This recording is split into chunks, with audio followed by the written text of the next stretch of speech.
गौरीपुत्र, तुम परम देव श्री महागणेश के आदि और प्रथम अवतार हो, अग्र पूजा के अधिकारी हो, माता पार्वती के परम प्रिय पुत्र हो।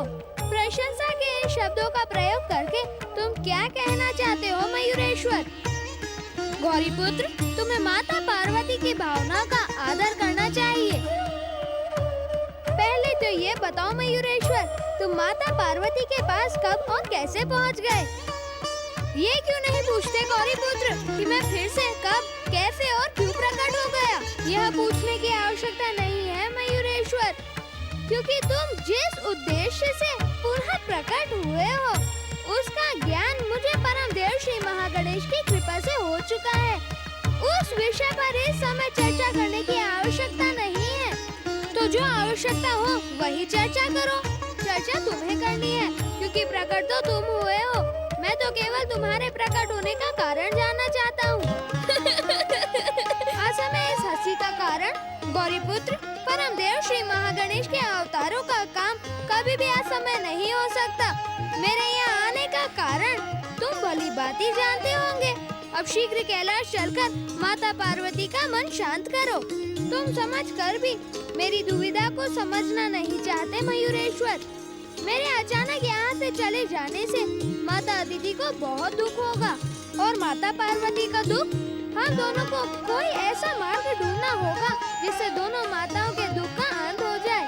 मयूरेश्वर, जब तक मौत कर लौट कर नहीं आते तब तक तो माता अदिति की सेवा में यहाँ रहो। परंतु यदि तुम चाहोगे तो माता को ये पता भी नहीं चलेगा कि तुम गौरीपुत्र नहीं हो, परंतु माता को भ्रमित करने और असत्य बोलने की स्थिति आने ही न देना। तुमने तो देख ही लिया ना कि मैं मीठी मीठी बातें करके माता अदिति को किस प्रकार प्रसन्न रखता हूँ। तुम भी ऐसा ही करना।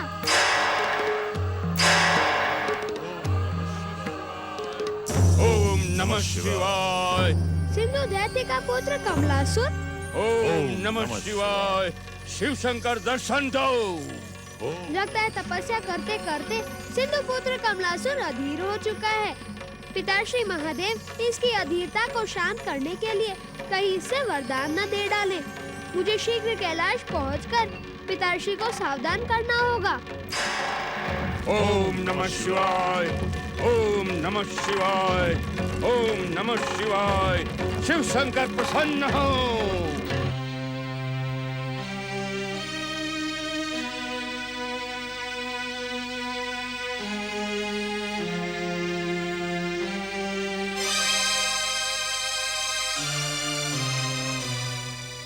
देवी अदिति, देवी अदिति, कहाँ हो तुम?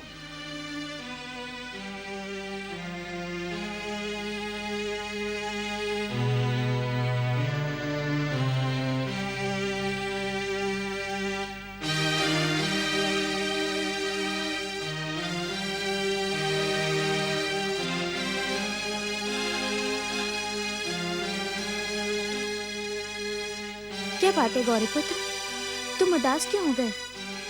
क्या माता पार्वती की याद आ रही है? अचानक तुम्हारा मुकुट कैसे बदल गया? और मुकुट पर ये मोरपंख कहाँ से आए? कहीं तुम अपना वेश बदलकर अपनी माता को भ्रमित तो नहीं करना चाहते? तुम उदास क्यों हो गए गौरीपुत्र? देवी अदिति, यदि माता अपने पुत्र का ध्यान न रखे तो पुत्र उदास ही होगा। ऋषिवर, आप मुझ पर ऐसा आरोप क्यों लगा रहे हैं? मैं तो अपने पुत्र का बहुत ध्यान रखती हूँ।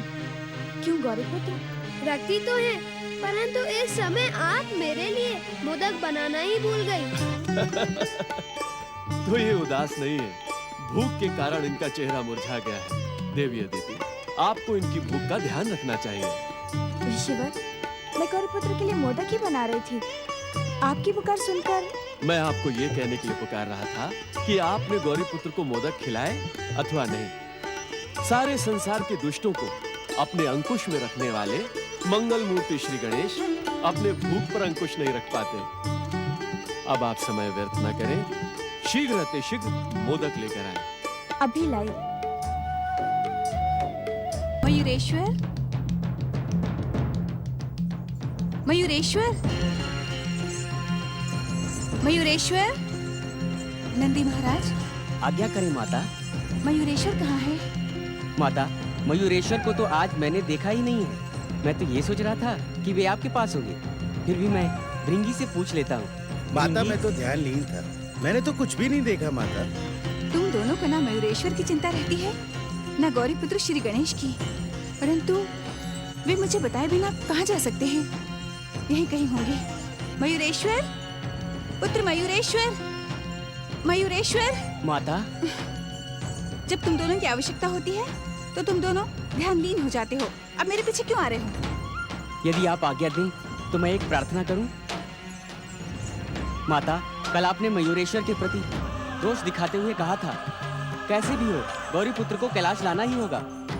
हो सकता है कि वे आपके भय से गौरी पुत्र को खोजने गए हों। सब मेरा दोष ही देखते हैं, मेरा प्रेम कोई नहीं देखता। ओम नमः शिवाय। पिताश्री महादेव को गौरी पुत्र गणेश का कोटि कोटि प्रणाम। जग जननी के चरणों में प्रणाम। माता, मैं अपने और मयूरेश्वर की ओर से अपनी भूल की क्षमा मांगता हूँ। मैं तुम्हें भले ही क्षमा कर दूं, परंतु क्षमा शब्द की रचना करने वाले को कदापि क्षमा नहीं करूंगी। भूल करने वाले इस शब्द का जितना दुरुपयोग करते हैं उतना तो शब्द तो निर्दोष होते हैं माता, दोष तो भाव और भावना में होता है। आपसे संसार का कोई भी सत्य छुपा नहीं रह सकता। किस सत्य की बात कर रहे हो पुत्र? आप तो जानती है ना माता कि मैं मोहतगढ़ के स्थान पर देवी अदिति की सेवा में था और मयूरेश्वर मेरे स्थान पर आपकी सेवा में। जैसे ही आपका आदेश हुआ, मयूरेश्वर ने अदिति आश्रम में मेरा स्थान लेकर मुझे यहाँ भेज दिया। अब मैं आपकी सेवा में उपस्थित हूँ।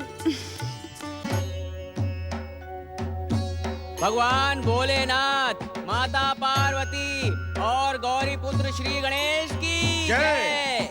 देवी पार्वती, गौरी पुत्र की व्यवस्था को समझकर आप पिछली बातें भूल जाएं। पहले ही आपके कहने पर मैं कितनी बातें भूल चुकी हूँ।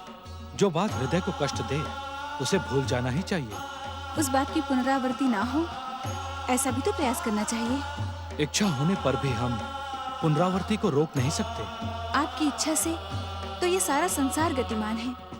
क्या आपकी इच्छा के विरुद्ध? देवी, हम इच्छा के विरुद्ध नहीं, इच्छा के पक्ष का समर्थन करेंगे। आप भी गौरी पुत्र के समान।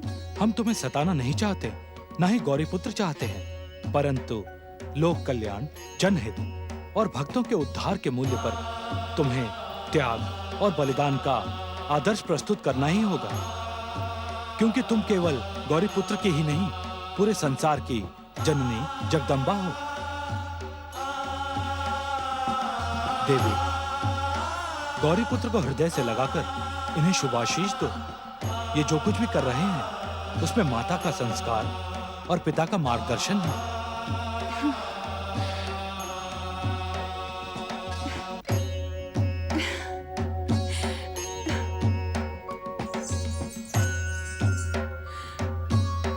भगवान भोलेनाथ, माता पार्वती और गौरी पुत्र श्री गणेश की श्री मां गणेश, जय जय श्री मां गणेश, जय जय श्री मां गणेश, जय जय श्री मां गणेश, जय जय श्री मां गणेश, जय जय श्री मां गणेश, जय जय श्री मां गणेश, जय जय श्री मां गणेश, जय जय श्री मां गणेश, जय जय श्री मां गणेश, जय जय श्री मां गणेश, जय जय श्री मां गणेश, जय जय श्री मां गणेश। आओ प्रेमगण, जय जय श्री मां गणेश, जय जय श्री मां गणेश, जय जय श्री मां गणेश, जय जय श्री मां गणेश, जय जय श्री मां गणेश।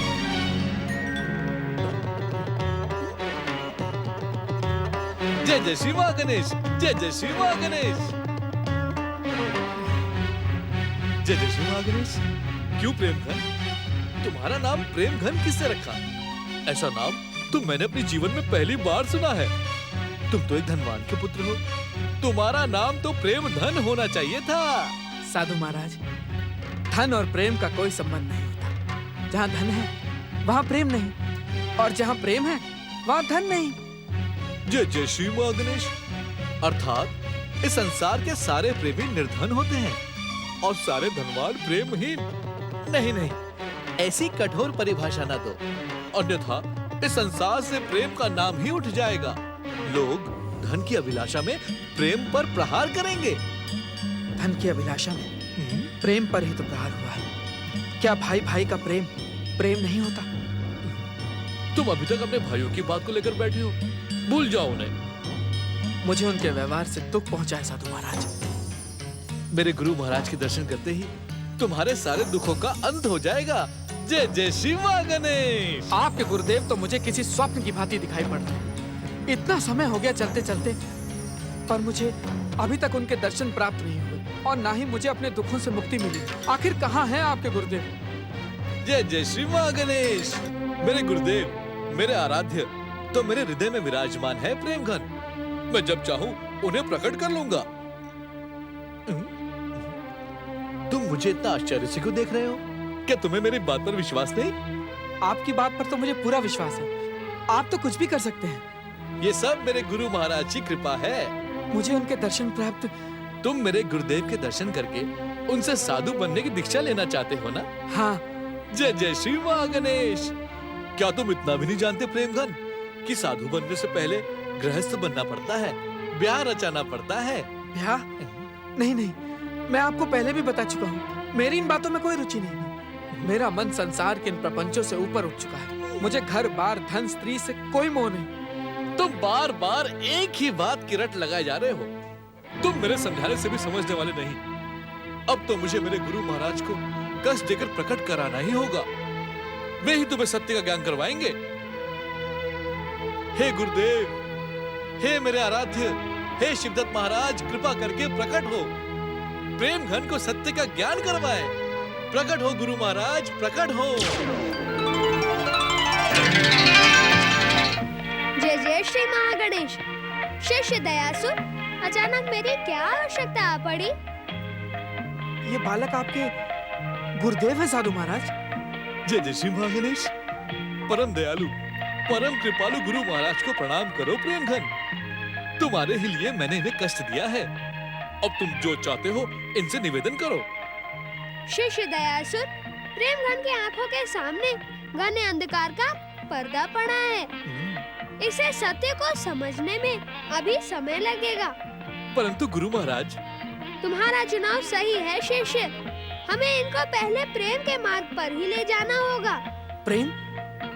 प्रेम की क्या आवश्यकता? प्रेम का मार्ग तो भक्त के जीवन में बाधा है। भक्त की भक्ति को भ्रमित करने वाला है प्रेम। ये तुम्हारी भूल है वत्स। प्रेम के मार्ग से ही भगवान के द्वार तक पहुंचा जा सकता है। जिस मन में प्रेम की भावना न हो, उससे भगवान भी प्रेम नहीं करते। परंतु मैंने तो सुना है कि तुमने असत्य सुना है। जो भगवान को पाने के लिए संसार से प्रेम का त्याग करके भागते हैं, भगवान भी उसे निर्मोही जानकर उससे दूर हो जाते हैं। जो भगवान के बनाए संसार वासियों से प्रेम नहीं कर सकता, वो भगवान से कैसे प्रेम कर सकता है? परंतु तपस्या, त्याग और वैराग्य तो भगवान तक पहुंचने का सबसे सरल मार्ग है। त्याग, भक्ति और वैराग्य में यदि लोकहित और जनहित की भावना हो, तो वो भगवान के चरणों तक पहुंच सकती है। अपने स्वार्थ की भावना से भगवान को प्रसन्न नहीं किया जा सकता। परंतु सत्य को पहचानो प्रेमगन। वैराग्य और दीक्षा के शिखर तक केवल और केवल प्रेम मार्ग से ही पहुंचा जा सकता है। यदि तुमने कभी थोड़ा सा भी प्रेम किया हो, तो वह बढ़ते बढ़ते भगवान के चरणों तक पहुंच सकता है। जन्म के साथ ही मेरी माता का देहांत हो गया था।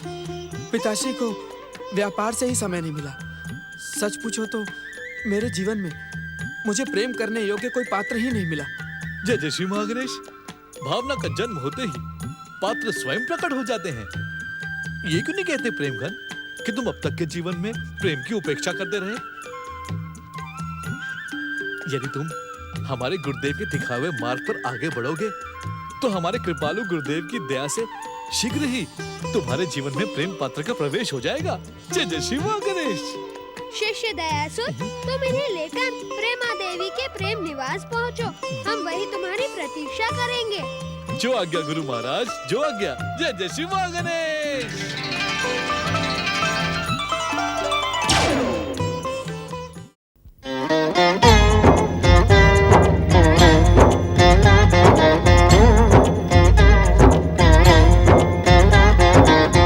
अर्थ समर्थ ये इनसे जीवन, यही है करता यही है कारण, अर्थ समर्थ ये इनसे जीवन। यही है करता यही है कारण, सारे जगत के भाग्य विधाता, दुख हरता ये है सुखदाता। श्री गणेश श्री गणेश श्री गणेश श्री गणेश श्री गणेश श्री गणेश श्री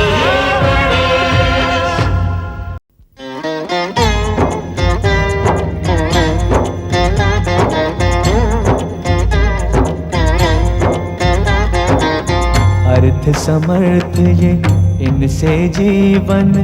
यही है करता यही है कारण, अर्थ समर्थ ये इनसे जीवन। यही है करता यही है कारण, सारे जगत के भाग्य विधाता, दुख हरता ये है सुखदाता। श्री गणेश श्री गणेश